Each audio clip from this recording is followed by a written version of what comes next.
Welcome back, you bloodthirsty sweethearts. Apparently word got out I was hanging out at the Burleson and Juan de Pollo is hot on my trail. Luckily, the IRS made him chase me in an electric vehicle. So he's basically just making me drive from place to place until these freaking gas prices do the job for him. Emotional damage! Speaking of messy pullouts, today we're going to go back a few years to a quaint time after we pulled out of Iraq and before we pulled out of Afghanistan to a historic time period that I like to call the Great ISIS Clusterfuck. And to understand this time, I can think of no one better to talk about that than Thomas Patrick Payne. So let's talk about the raid that let ISIS know the boys are back in town. The raid that earned Payne the Congressional Medal of Honor and reminded every swinging dick terrorist in the Middle East why you simply don't touch America in its special place. Here in my heart.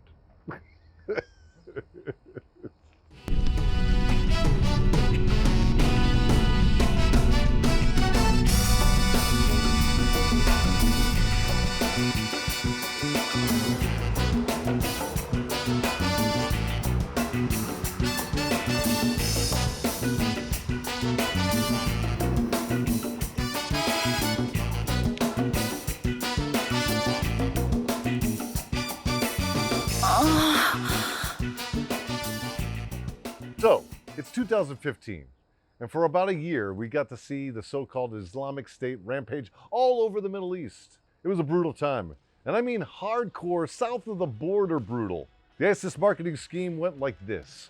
Capture a guy, make a nifty video talking about how awesome ISIS is, and then, well, you brutally execute the guy. Want to burn him, mutilate him, shoot him, drown him, or even eat him?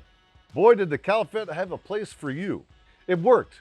Most people were absolutely terrified, except for a few who just got really, really mad.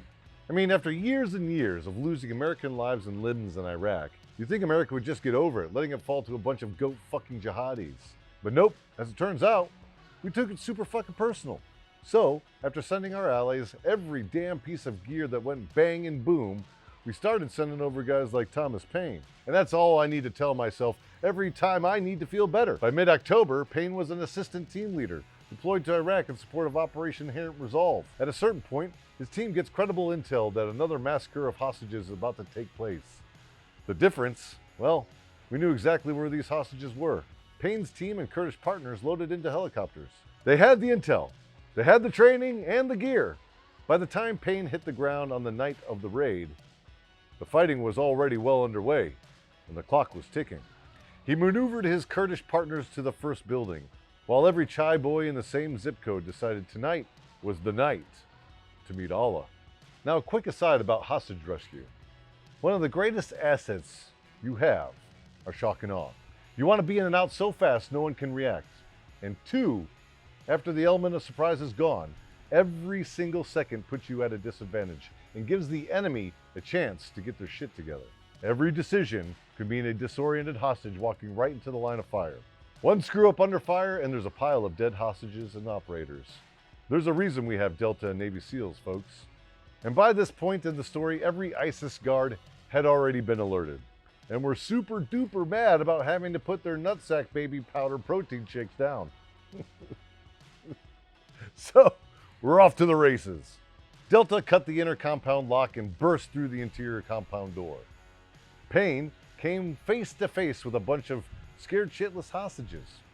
Their faces instantly turned from full horror to America! Fuck yeah. They started clearing men out of the holding area under fire, with ISIS converging on the compound and all hell breaking loose in the adjacent buildings.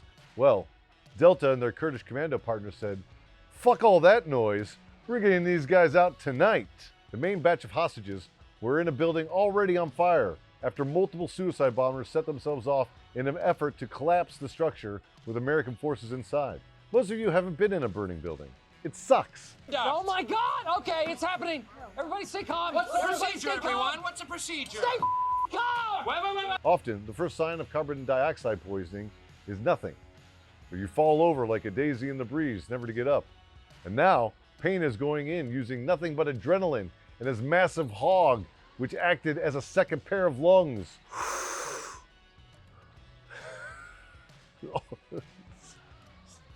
all while under fire from men who would happily die just to bust one cap in his ass. And still, Payne got to work on the door as all hell was going off.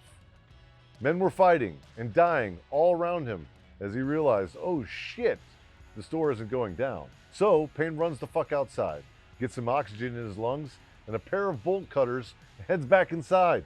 He cut the damn lock as everything around him was going nuts.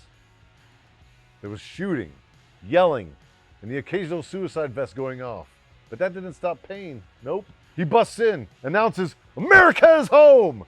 and then begins the process of dragging a bunch of confused and terrified people who don't speak English out of the room through a whole firefight and to the exfil vehicle. As this insanity was unfolding, the word came over the radio, "Get out! The building is going to collapse!" But time was flying and there were still confused and scared hostages just kind of moseying around in the daze. Still receiving fire, he went back in a second time, finding and dragging a large man out of the building to safety.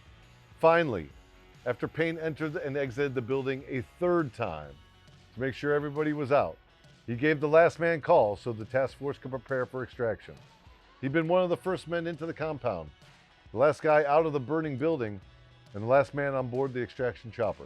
The hostages, Payne's task force, and the partnered forces flew back to Erbil.